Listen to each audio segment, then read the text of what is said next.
By now, you've probably heard of COVID-19, or coronavirus disease discovered in 2019, which is responsible for a global pandemic. COVID-19 is caused by SARS-CoV-2, or Severely Acute Respiratory Syndrome Coronavirus 2, because it's genetically similar to the SARS coronavirus, which was responsible for the SARS outbreak in 2002. Now, coronaviruses that circulate among humans are typically benign, and they cause about a quarter of all common cold illnesses. In COVID-19, what happened is that there was a coronavirus circulating among bats, which are a natural animal reservoir, and it mutated just enough to start infecting an intermediate host, the pangolin, an animal that looks like a cross between an anteater and an armadillo. In late 2019, the coronavirus mutated again and started causing disease in humans. The outbreak began in China, but has since spread around the world. As of March 9th, 2020, or roughly 3 months into the outbreak, there have been 109,578 confirmed cases of COVID-19 and 3,809 deaths, resulting in a fatality rate of 3.5%. But that represents an average across different countries and timeframes. Based on a large study in China, digging deeper reveals that the fatality rate in China was actually 16% for cases between January 1st and January 10th.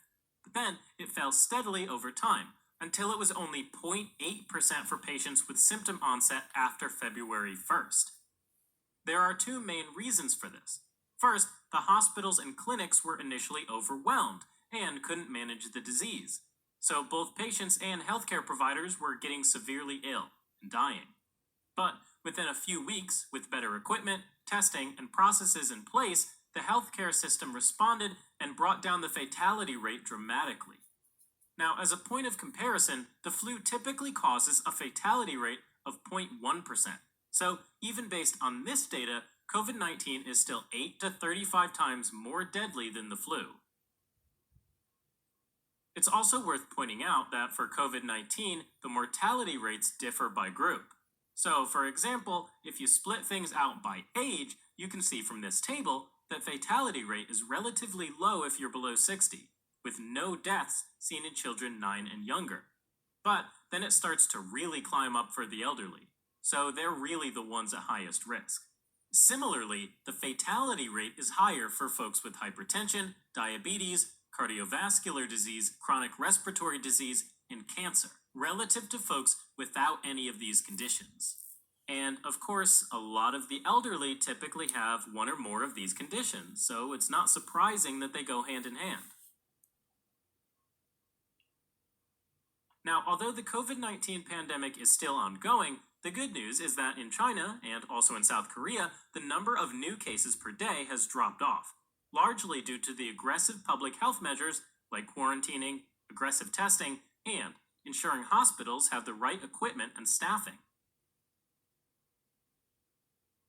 Based on the current data, over 80% of the patients with COVID-19 have a mild infection, and some people don't develop any symptoms at all. For others, they can develop symptoms that can range from pretty mild, like fever, cough, and shortness of breath, all the way to serious problems, like pneumonia. Severe lung damage can cause acute respiratory distress syndrome, or ARDS, which occurs when the lung inflammation is so severe that fluid builds up around and within the lungs. The severe infection can cause septic shock, which happens when the blood pressure falls dramatically, and the body's organs are starved for oxygen. ARDS and shock are the main cause of death for people with the infection. And again, this is most likely to occur in those over the age of 60, smokers, and people with other medical conditions like heart disease. In addition to causing disease, coronaviruses can spread quickly. Usually, the virus spreads when people cough or sneeze, and tiny droplets containing the virus are released. These droplets can land on another person's mouth, nose, or eyes, and that allows the virus to enter a new person. When a person with COVID-19 travels to a non-affected area, this is called an imported case. If they start spreading the disease to household contacts and those around them, it's called local transmission, since it's usually isolated to a small area and can be easily traced back to the original person. However, when people begin to contract the disease without a clear source, it's called community transmission.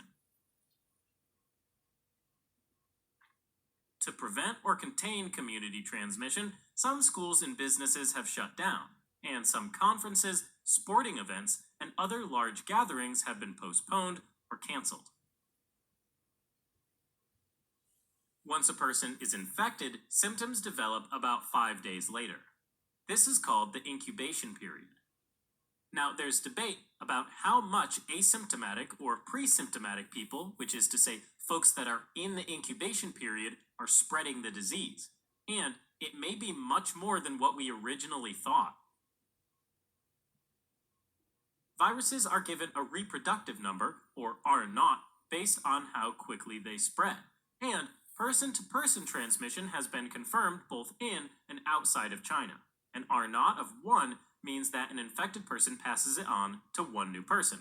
An R0 of 2 means that one person spreads it to 2 new people, and so forth. If the R0 is below 1, the infection peters out. If it's at 1, it stays steady. And if it's above 1, then it continues to spread.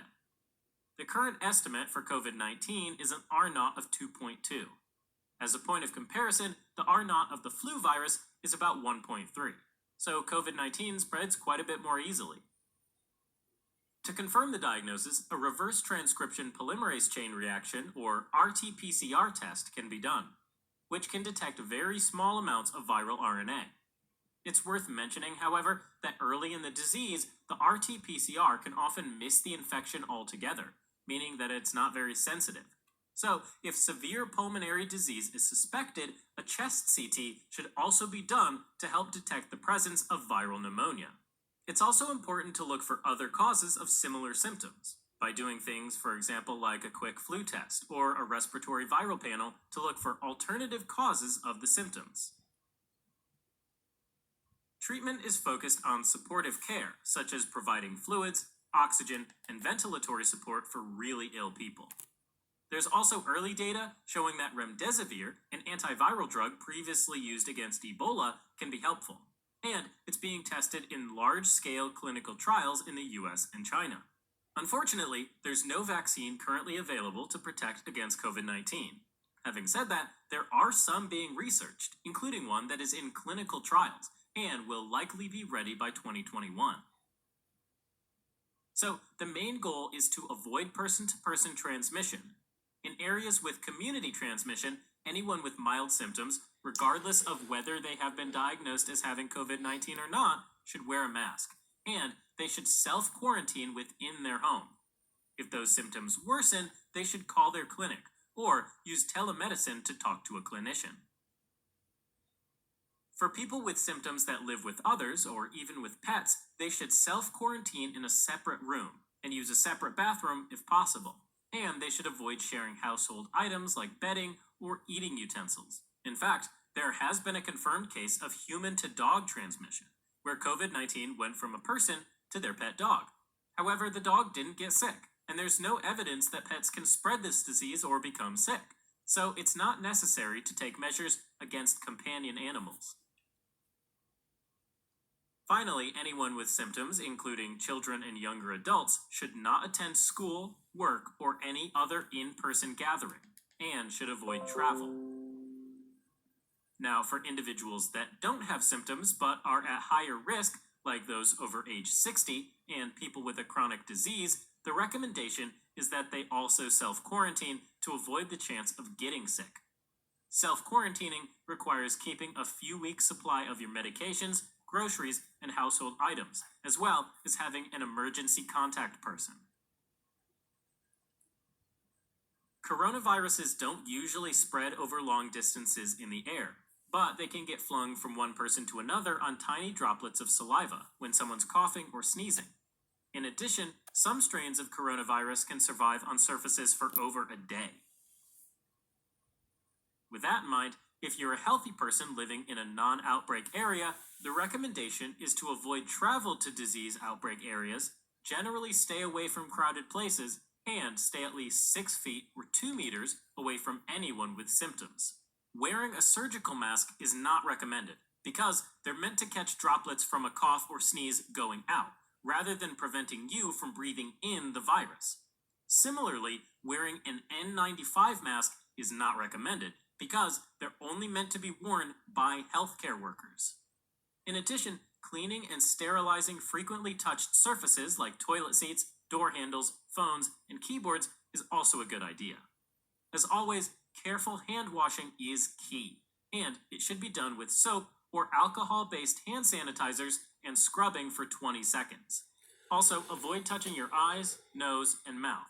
This is the area known as your T-zone. It's a common entry point for viruses into the body. For healthcare workers who are around people with COVID-19, the recommendation is to apply droplet and contact precautions. That includes wearing personal protective equipment like a clean, dry surgical mask, gloves, long-sleeved gowns, and eye protections like goggles or a face shield. When performing a procedure that generates aerosol, like tracheal intubation, bronchoscopy, CPR, or non-invasive ventilation, it's important to wear an N95 respirator. This prevents 95% of the small particles, like respiratory droplets, from passing through. Alright, as a quick recap. The SARS-CoV-2 virus causes COVID-19. The virus travels in respiratory droplets and enters the body via the mouth, nose, or eyes. It can cause symptoms like fever, cough, and shortness of breath, and in some people, it can progress to more dangerous complications like pneumonia, ARDS, and shock. The highest risk is among the elderly and those with other serious health conditions. Treatments are focused on supportive care, but medications like remdesivir are in clinical trials, and there's a vaccine in clinical trials as well that will likely be ready by 2021. In the meantime, the best strategy is prevention. This includes careful hand washing, avoiding traveling to disease outbreak areas and crowded places when possible, avoiding touching your T-zone, and if you're a healthcare worker, using personal protective equipment.